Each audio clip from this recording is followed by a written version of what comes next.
Tu n'as pas à t'inquiéter. Ne vous inquiétez de rien, mais faites connaître vos besoins à Dieu par des prières et des supplications. Très intéressant. Oh yeah. Faites connaître vos besoins à Dieu. Pour l'homme littéraire, voilà, je suis interpellé à faire connaître mes besoins à Dieu. Alors je vais prier. Je commence à bombarder les oreilles de Dieu, peut-être même en criant fort. Il me comprendra mieux, ou mieux encore en insistant. Je dois lui montrer combien je suis malheureux ou malheureuse sans ceci, sans cela, en répétant et en redisant et par la suite et encore et encore et encore. Il aura pitié de moi et il exaucera ma prière. Ouf.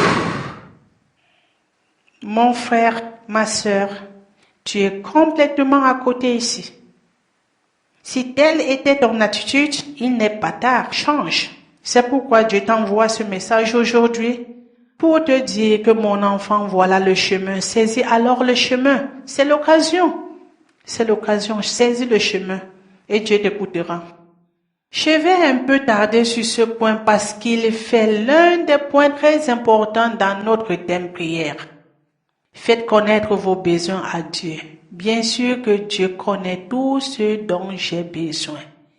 C'est pourquoi Paul continue en disant par des prières et des supplications. Qu'est-ce qu'une prière? Un peu de plus, nous avons vu ce que c'est que la prière.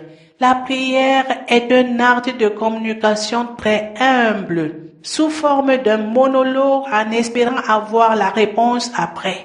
La prière peut être une requête, mais à une seule condition. Du moment où on ne se trouve pas encore en Christ. Quand on fait encore la prière du pardon, on entend le pardon de nos péchés. On est appelé à des requêtes de prière, des neuvaines, des jeûnes, prier et encore et encore. Ne pas se fatiguer, tu pries, tu attends jusqu'au moment où la conviction nous habite. Et ceci ne peut passer en aucun cas inaperçu. Quand Dieu libère son esprit pour toi, ceci se manifeste d'une manière très remarquable. Et effectivement, ce n'est qu'à partir de cet instant que tu entres en Christ et tu deviens co-héritier. Ce statut te fait sortir de la requête et t'introduit à l'inspiration, c'est-à-dire avec le guide de son esprit, de l'Esprit Saint. C'est l'Esprit Saint à partir de ce moment qui commence à t'apprendre maintenant comment prier, commence à t'inspirer pour une bonne prière. Rentrons encore sur notre paragraphe, faire connaître vos besoins. Alors faire connaître vos besoins à Dieu par des prières veut dire se présenter humblement devant son Créateur en confessant notre état d'âme, état d'être, pas parce qu'il ignore, mais pour lui remettre tout le contrôle, lui en tant que le suprême, bien sûr avec des supplications qui ne sont pas autres que nos faiblesses. Cependant, il ne faut laisser inaperçue la dernière phrase qui définit tout vis-à-vis d'un homme en état de prière. Il dit, au reste, frère, que tout ce qui est vrai, tout ce qui est honorable, tout ce qui est juste, tout ce qui est pur, tout ce qui est aimable, tout ce qui mérite l'approbation, ce qui est vertueux et digne de louange, soit l'objet de vos pensées. À partir de ce verset, nous tirons la conclusion que la prière ne doit pas être un acte sinistre d'un désespéré qui passe tout le temps à pleurnicher, à dire « Oh, je suis fini, aie pitié de moi, oh, je suis fini, aie pitié de moi. » Oh, oui, tu peux le faire au moment où vraiment tu es encore hors du Christ. Au moment où tu demandes encore à Dieu qui je suis, au moment où tu connais même pas encore distinguer le bien et le mal, au moment où tu veux encore le pardon du Christ, au moment où tu cherches encore l'accès au palais, oui, aie pitié de moi Seigneur, aie pitié de moi mon Dieu, je suis un homme pécheur, oui, je suis même pas digne de prononcer ton nom, aie pitié de moi. Tu peux pleurer, tu peux pleurer jusqu'au moment où on va te dire, aujourd'hui je t'appelle mon enfant. Mais si tu as déjà ce titre d'un enfant de Dieu, Tu n'as plus besoin de dormir dans la requête. Non, non, non, non. Si un jour tu es encore en train d'écouter une prédication, on va te dire que oui, la prière c'est l'insistance, dis à ce dernier que non. C'est pas ça la prière. La prière c'est une assurance. La prière c'est la foi. La prière c'est pas le récit. On verra ça beaucoup plus dans les détails en bas. Je vais vous inviter à faire une prière maintenant avec moi. Je vais prier pour quelqu'un dans la salle. Moi, je suis pas malade, mais je sais qu'ici, dans la salle, il y a quelqu'un qui est en train de souffrir. Et je vais prier pour lui. Et tout ce que je peux te dire, toi qui es en train de sentir ce mal-là, j'ai pas besoin de que tu lèves ta main.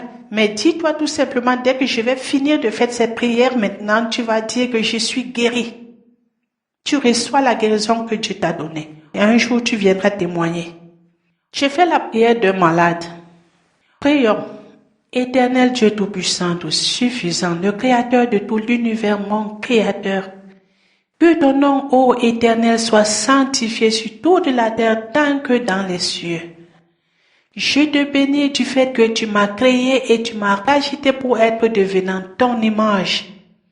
Je te loue et je te glorifie car tu es le suprême et le véritable. Tu es, ô Dieu, la hauteur et la profondeur de toute existence. Tu as le contrôle de tout dans tes mains et le souffle, c'est toi qui l'as administré dans tout ce qui vit. Tu es mon Dieu à qui j'ai mis toute mon espérance. Les limites de ma sagesse et de mon intelligence peuvent parfois causer ma perte sans m'en rendre compte. Qui suis-je, ô Dieu de gloire, pour que tu tiennes compte de toutes mes faiblesses? Jette donc ton regard de pitié sur ton serviteur.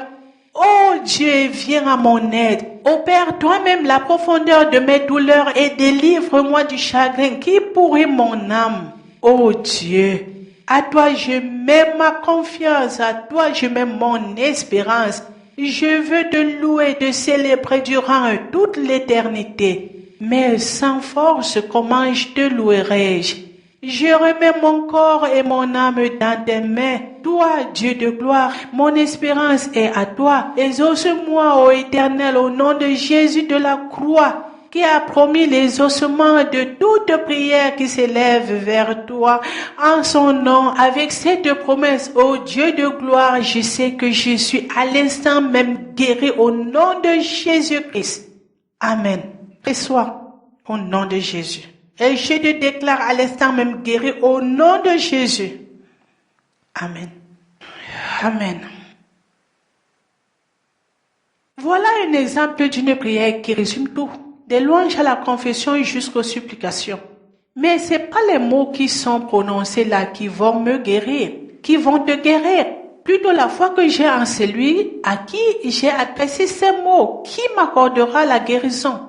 Si après avoir fait cette prière, je reste dans les doutes, les inquiétudes, ma prière est vaine.